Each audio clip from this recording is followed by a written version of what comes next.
नमस्कार, आपका हार्दिक स्वागत है रोहित चैनल पे। देखिए, एक ऑनलाइन बिल 2025 लोकसभा और राज्यसभा में पास हुआ है और उससे ऑनलाइन गेमिंग जितनी भी कंपनीज हैं उनको बोला गया है कि they have to shut down their operations within a week. क्योंकि गवर्नमेंट का ये मानना है कि ऑनलाइन गेमिंग से जो है वो बहुत नुकसान हो रहा है। The youth is spoiling their time money. करीब करीब 20,000 करोड़ तक का बताते हैं कि पैसा जो है वो बर्बाद हो रहा है। But I don't have this opinion. Why? Because we need to understand these online gaming platforms are just technology-based platforms where people can apply their mind, people can apply their skills, and they can play their bets. तो ऐसा नहीं है कि ये कोई एक इस तरीके से सट्टा है कि आप गए और आपने लगाया और you can lose crore of money. ऐसा नहीं है। ये एक तरीके से स्किल बेस्ड गेम्स भी हैं और कहीं ना कहीं इसमें जो मनी है वो एक लिमिटेड लेवल पर ही है, जो है वो आपको देना पड़ता है। तो ये जितना भी गवर्नमेंट का प्रोपोगेंडा है, I think they are out of the sync of this industry. They don't have a deep understanding of this industry because we need to understand there are countries in the world, whether it's like western countries, USA, there are Dubai, there are many countries. You can go there and you can see the youth is spending time on gaming and online gaming also. There are countries where sports जो कि खेला जाता है उसमें batting भी होती है online तरीके से और वहां पे स्किल बेस्ड होता है। अगर आपको स्पोर्ट्स देख रहे हैं, you have a good understanding, apart from enjoying the sports you can use your time to earn the money also. So I don't think this is the right way कि आप online gaming को बिना understand करें इस industry को आप कहें साहब ये इंडस्ट्री को बंद कर देना चाहिए, बिकॉज आपका एक सिंगल थॉट प्रोसेस है कि ये इंडस्ट्री जो है वो इस वजह से जो है वो खराब कर रही है। गवर्नमेंट इस तरीके के हैस्टी डिसीजंस नहीं ले सकती और लेगी तो उसका नुकसान होगा। आज आप ये देख लीजिए, इस इंडस्ट्री के अंदर करीब करीब 2 से 3 लाख लोग एम्प्लॉयड है। जिन एंटरप्रेन्योर्स ने इंडस्ट्री चालू करी है वो टैक्स दे रहे हैं। गवर्नमेंट ने सबसे पहले क्या किया, इन कंपनीज को परेशान करने के लिए 28% टैक्स लगाया। वो भी इस इंडस्ट्री ने एक तरीके से, गेमिंग इंडस्ट्री ने हैंडल किया। बहुत सारी कंपनीज है, चाहे वो ड्रीम इलेवन हो, चाहे वो पोकरबाजी हो, कोई भी आप कंपनीज उठा के देख लें, इन्होंने एक स्ट्रैटेजी बनाई कि चलिए 28% टैक्स भी देते हैं। 18% नॉर्मल कंपनी से लिया जाता है जीएसटी, से 28% जीएसटी के लिए बोला गया। तो इस स्ट्रैटेजी को भी अपनाया कि चलो भाई 28% टैक्स देते हैं। But now government wants to shut down this industry.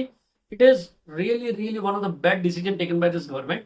And the simple answer is because I think the youth which have invested their time, जिनको 8-8 9 9 साल हो गए, ये जो प्लेटफॉर्म्स बनाते हैं ये पूरे टेक्नोलॉजी ओरिएंटेड प्लेटफॉर्म्स है। इसमें फ्रंट एंड बैक एंड जो भी बनता है, जो भी एक तरीके से एक पूरा एक इकोसिस्टम है, आप उस इकोसिस्टम को ब्रेक कर देते हैं उनके। What you are doing, you are making them unemployed. और इस कंट्री की सबसे बड़ी जो प्रॉब्लम है, मुझे हमेशा से लगता है इस कंट्री की सबसे बड़ी प्रॉब्लम है unemployment. We are not generating enough employment for the youth which is coming out. आप कहते हैं कि आपके पास डेमोग्राफिक डिविडेंड है, मैं कह रहा हूं आपके पास डेमोग्राफिक डिजास्टर हो जाएगा अगर आप इसी तरीके से बिजनेस इंडस्ट्रीज को किल करेंगे। आपको तो जो बिजनेस कर रहे हैं, जो एंटरप्रेन्योर्स हैं, उनके लिए बेस्ट करना चाहिए, ईज ऑफ डूइंग बिजनेस करना चाहिए। आपको उनसे आइडियाज लेने चाहिए कि कैसे और एंटरप्रेन्योर्स आए, कैसे और जॉब्स क्रिएट हो। 150 करोड़ की पॉपुलेशन में से करीब करीब अगर 50 करोड़ भी यूथ है, आप देख लीजिए आप कैसे हैंडल करेंगे अगर आप इस तरीके के ऑर्थोडॉक्स रूल लगाएंगे या नॉन विजनरी रूल्स लगाएंगे। आपको तो फॉरवर्ड थिंकिंग होनी चाहिए। आपको अंडरस्टैंड करना चाहिए कि यूथ आज के टाइम पे टेक्नोलॉजी से जुड़ना चाहता है, यूथ अपना टाइम जो है वो इस तरीके से इन्वेस्ट करना चाहता है। You need to understand the people behaviour and then take your decision. You इस इंडस्ट्री को पूरा समझना पड़ेगा कि गेमिंग इंडस्ट्री चलती कैसे है, इस गेमिंग इंडस्ट्री से किस किस को फायदा है, कौन कौन स्टेक होल्डर्स हैं, कौन पैसा लगा रहा है, कौन कितनी रिस्क पे, रिस्क का वेटेज क्या है, क्या 100% रिस्क है जब इसमें पैसा लगाया जाता है? नो। और अगर इस तरीके से है तो there are many things, future and options हैं, बहुत सारी चीजें हैं कंट्री के अंदर जो रन होती है जिसके अंदर टोटल रिस्क है। बट आई डोंट थिंक कि दिस ऑनलाइन इंडस्ट्री का जो ये बिल पास हुआ है राज्यसभा लोकसभा में और जिस अर्जेंसी से पास हुआ है उसकी जरूरत थी। अब मुझे एक बात बताइए, जो 2.5 से 3 लाख लोग इस इंडस्ट्री में एम्प्लॉयड है उनके पास क्या रास्ता है? आपने उनको एक हफ्ता दिया है, कंपनी तो उनको बोल देगी वो ले ऑफ लिस्ट आई साहब, you are out of the job. What they will do, where they will go? क्या आपके पास मैन्युफैक्चरिंग इंडस्ट्री है? नहीं है। आपकी सर्विस इंडस्ट्री में एक आईटी इंडस्ट्री है जो कि हम हमारे फॉरेन क्लाइंट्स को जो है वो सर्व करते हैं and then you earn the revenue out of dollars and you pay in Indian rupees. ये एक इंडस्ट्री मॉडल है। आपके अलावा के पास दूसरी इंडस्ट्री क्या है? आप तो एक एक करके एक इंडस्ट्री को किल कर रहे हैं। और मैन्युफैक्चरिंग इंडस्ट्री आपकी क्यों नहीं है? क्योंकि आपकी लेबर लॉज ही इतने इतने ऑब्सलीट है, उसको बाउंस बैक करना ही मुश्किल है।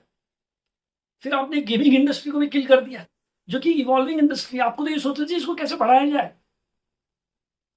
And trust me, there are countries where these gaming industries are thriving.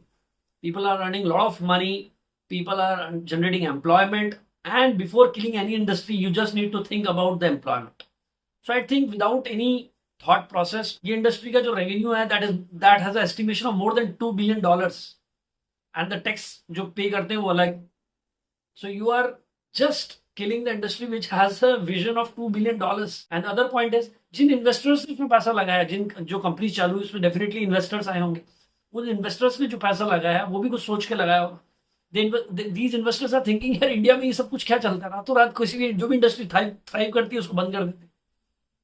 What do you want? The people should not earn money. If they don't earn money, how they will pay taxes? How they will take care of inflation? How they will take care of everything which is happening around? See China, where China is, where the Western democracies are, where the developed countries are, and where we are. Always give our decision on obsolete things. So I think please, government has to rethink. Whomsoever has given the idea to this government that please kill the online gaming industry, the government has to think again, and they have to understand and go deep dive into it. What are the biggest impact? This 10 years बाद क्या होगा, 15 years बाद क्या होगा, वो सोच के आज का डिसीजन लीजिए. कल क्या होगा इसका डिसीजन अभी मत ले लीजिए. 15 साल बाद ये गेमिंग इंडस्ट्री कितना बड़ा रेवेन्यू ला सकती है, कितने बड़े टैक्स जनरेशन कर सकती है, कितने यूथ के अंदर स्किल डेवलप कर सकती है, ये सोच के please take your decisions. So I again think the government should so hurry to pass this decision, and this is absolutely a wrong decision. This is my straight opinion, Rohit. Yeah,